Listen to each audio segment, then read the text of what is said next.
رضی اللہ تعالیٰ عنہ کے جواب میں حضرت ابوبکر صدیق کہنے لگے بلال جلدی نہ کر، جب میں آیا تھا تو حضور تیرے لیے آنسو بہا رہے تھے، اگر تجھے اس حالت میں زخمی دیکھیں گے تو میرے مصطفیٰ کو اور زیادہ رونا پڑے گا، تو میرے ساتھ گھر چل، میں تجھے کپڑے پہناتا ہوں، میں تیرے زخموں پہ پٹی کرتا ہوں۔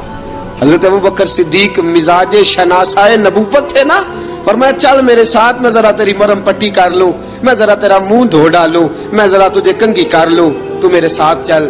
جناب بلال فرماتے ہیں جب سے پیدا ہوا تب سے غلام تھا، کبھی کسی نے میرے کپڑوں کی فکر نہیں کی تھی، مجھے تو امیہ 4 دن روٹی نہیں دیتا تھا۔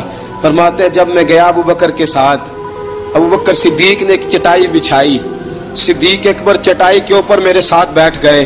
فرماتے ہیں ابوبکر نے تیل منگایا، وہ تیل میرے زخموں پہ، ابوبکر صدیق نے وہ تیل میرے سر پہ، میری داڑھی پہ، فرماتے ہیں پھر کنگھا کیا، پھر ابوبکر صدیق نے ایک جوڑا منگایا، وہ کپڑے مجھے پہنائے، ابوبکر صدیق نے پگڑی منگوائی، وہ پگڑی کھول کے میرے سر پہ بندھوائی۔ فرماتے ہیں ابوبکر نے مجھے تیار کیا، فرمایا تو آج جا رہا ہے در رسالت مآب پہ، در رسالت مآب پہ، آج تو پہنچ رہا ہے حضور کے دروازے پہ، بن کے جوگن مدینے نو جاواں گی میں، جو بیتی نبی نو سناواں گی میں۔ حضرت جناب سیدنا، اور وہ کسی شاعر نے تو بڑی شاندار بات کی، اس نے کہا بڑی امید ہے سرکار قدموں میں بلائیں گے، کرم کی جب نظر ہوگی مدینے ہم بھی جائیں گے، اگر جانا مدینے میں ہوا ہم غم کے ماروں کا، مکینے گنبد خضرا کو حال دل سنائیں۔